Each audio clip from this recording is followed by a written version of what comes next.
Hello बच्चों, यहाँ पर एक जो है सूचना उत्तर प्रदेश सरकार द्वारा जारी कर दिया गया है। DGME उत्तर प्रदेश, इन्होंने आज ही सूचना को जारी किया है। आज ही सूचना को जारी किया इन्होंने। इनकी काउंसलिंग प्रक्रिया जो है इस प्रकार से है।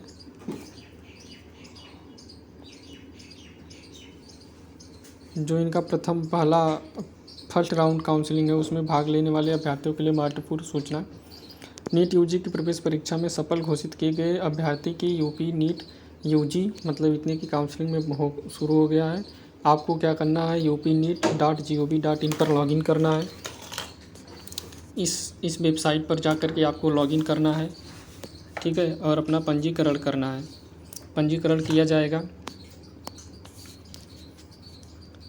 पंजीकरण है तो अभ्यर्थी स्वयं के मोबाइल नंबर एवं ईमेल का उपयोग करते हुए पंजीकरण प्रक्रिया पूर्ण करें, क्योंकि किसी भी प्रकार की सूचना का आदान प्रदान पंजीकरण के समय दिए गए मोबाइल नंबर और ईमेल पर ही किया जाएगा। ऑनलाइन काउंसलिंग में जो भी विद्यार्थी भाग लेना चाहता है, ऑनलाइन माध्यम से उसको 2000 रुपये का शुल्क जमा किया जाना अनिवार्य है। पंजीकरण शुल्क यानी जो आप रजिस्ट्रेशन फ़ीस जमा करेंगे वह किसी भी दशा में वापस नहीं होगा, यानी इस फीस को किसी भी दशा में वापस नहीं किया जाएगा, चाहे आपको कॉलेज मिलता है या चाहे कॉलेज ना मिले। इसके बाद जमा किया जाना अनिवार्य। पंजीकरण शुल्क किसी भी दशा में वापस नहीं किया जाएगा, ये बात आप लोग ध्यान से समझ लीजिए। जो नीट यूजी 2026 में विद्यार्थी को पंजीकरण करते समय एक वेबसाइट आपको दी गई है, upneet.gov.in। इस वेबसाइट पर आपको जाना है और यहाँ से आपको अपना रजिस्ट्रेशन पूरा करना है, ठीक है। अगला समझिए, पर अभिलेखों के अलावा सत्यापन हेतु नोडल सेंटर का चयन करना होगा। नीट यूजी 2026 में जो भी अभ्यर्थी पंजीकरण के समय upneet.gov.in पर अभिलेखों का ऑनलाइन सत्यापन हेतु किसी एक नोडल सेंटर का चयन करना होगा, मतलब जो भी आप वेरिफिकेशन सेंटर चुनना चाहते हैं। अभिलेखों के ऑनलाइन सत्यापन है तो अभ्यर्थी द्वारा निम्नलिखित अभिलेख यानी आपके पास क्या क्या दस्तावेज होना चाहिए, ये पूछा गया है। तो आपके पास जो है अपलोड क्या किया जाएगा, तो आपको हाई स्कूल का मार्कशीट अपलोड करना है, इंटरमीडिएट का मार्कशीट अपलोड करना, आरक्षण से संबंधित आपको यदि आरक्षण मिलता है तो करना है, डोमिसाइल सर्टिफिकेट अपलोड करना है। तो 4 चीज़ें आपको ये डाउनलोड करनी है, अपलोड करना है। इसके बाद जो है अभ्यर्थी द्वारा निम्नलिखित तालिका के अनुसार जो है राशि जो भी फीस है वो पे करना होगा, जमा करनी होगी। जिन अभ्यर्थी द्वारा धरोहर धनराशि जमा नहीं की जाएगी वह चॉइस फिलिंग से बाहर हो जाएंगे। यदि आप समझ लीजिए, ये आपको जो धरोहर फीस का मतलब है कि सिक्योरिटी मनी आपको, अगर आप राजकीय क्षेत्र की मेडिकल डेंटल पाठ्यक्रम हेतु आप भाग लेना चाहते हैं तो उसमें आपको 30,000 रुपये देना होगा। आप किसी निजी मेडिकल कॉलेज में जाना चाहते हैं तो उसके लिए 2 लाख रुपये देना होगा, और आप निजी क्षेत्र की डेंटल पाठ्यक्रम में जाते हैं तो उसके लिए 1 लाख रुपये देना होगा। ये बात आपको ध्यान से समझ लेना है।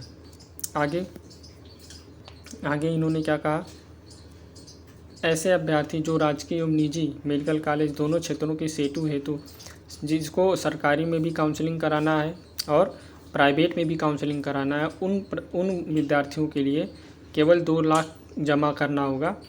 जो अभ्यर्थी राजकीय और निजी दोनों क्षेत्रों में डेंटल कॉलेजों की सीट के लिए जाना चाहते हैं उनको केवल 1 लाख में, यदि आप निजी और दोनों में यदि आप चाहते हैं कि हम प्राइवेट में भी काउंसलिंग करा लें और गवर्नमेंट में भी काउंसलिंग करा लें, तो इस सिचुएशन में आपको क्या करना होगा, आपको जो है केवल जो प्राइवेट की फीसें हैं वही जमा करनी होगी, गवर्नमेंट की फीसें जमा नहीं करनी होगी, जो सिक्योरिटी मनी है। तो ये बात आपको ध्यान में देना है। अगला इन्होंने क्या बोला, जो धनराशि है यानी रिफंडेबल फीस है किसी भी दशा में शिक्षण शुल्क में समायोजित नहीं की जाएगी, यानी आपकी फ़ीस में उसको शामिल नहीं किया जाएगा।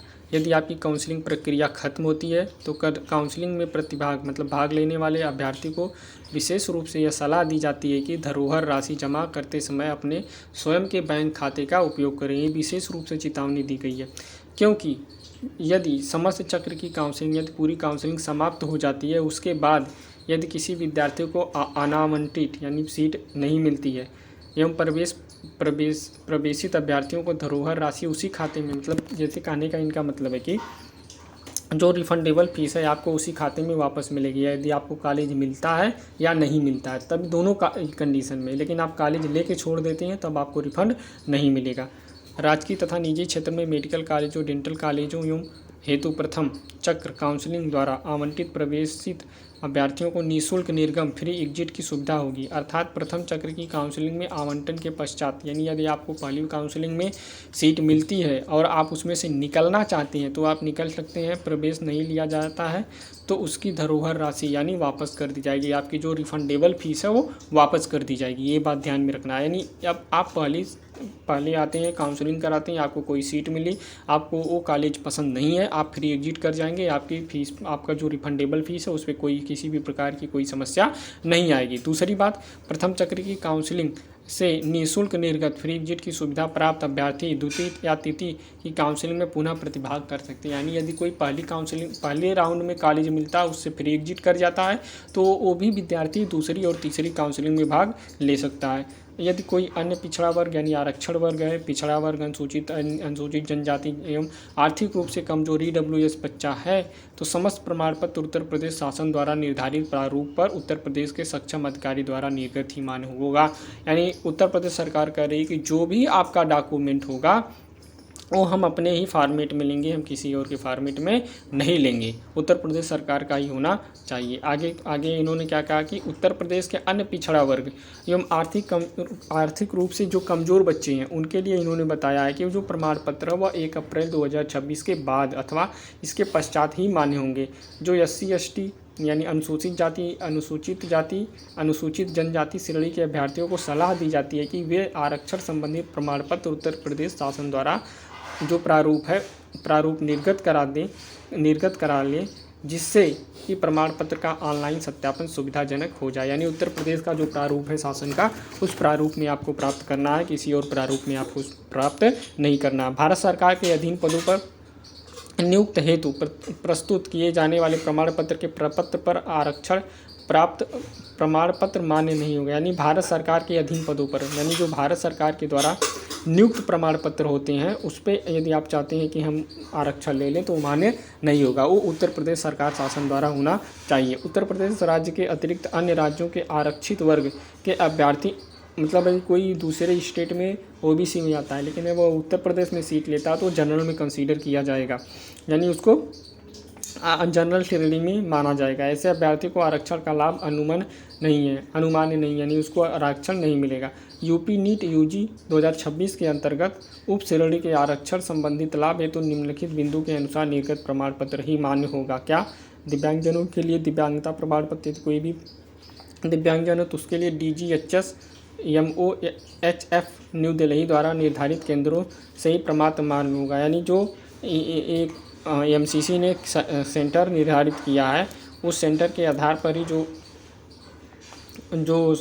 वहाँ का जो कार्ड है, वहाँ का जो सत्यापन है वही मान्य होगा। ठीक है। स्वतंत्रता सेनानी की आश्रितों के लिए आरक्षण संबंधित प्रमाण पत्र उत्तर प्रदेश शासन द्वारा निर्धारित प्रारूप पर प्रदेश के सक्षम अधिकारी तहसीलदार SDM द्वारा ही मान्य होंगे। जो भी भूतपूर्व सैनिक है, युद्ध में अपंग, सेवानिवृत्त, शहीद के पुत्र पुत्री के लिए निर्धारित प्रारूप पर सक्षम अधिकारी द्वारा निर्मल प्रमाण पत्र ये मान्य होगा। तो ये सब चीज़ें विशेष रूप से हमको ध्यान में रखनी है। अभ्यर्थी द्वारा राजकीय निजी क्षेत्र में मेडिकल डेंटल कॉलेज की सीटों में प्रवेश हेतु चॉइस फिलिंग अपनी वरीयता के आधार पर की जाएगी।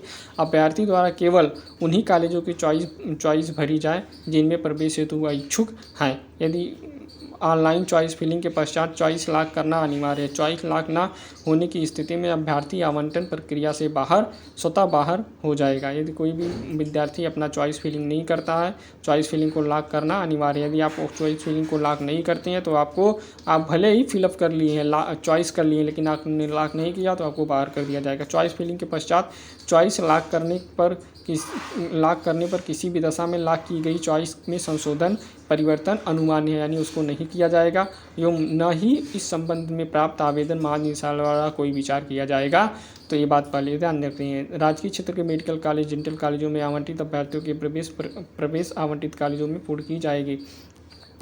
यानी यहाँ पर ये कहना चाह रहे हैं कि जो भी विद्यार्थी हैं राजकीय क्षेत्र या डेंटल कॉलेज में, आवंटित अभ्यर्थी की प्रवेश प्रक्रिया कॉलेज के द्वारा ही पूर्ण की जाएगी, किसी के द्वारा और नहीं।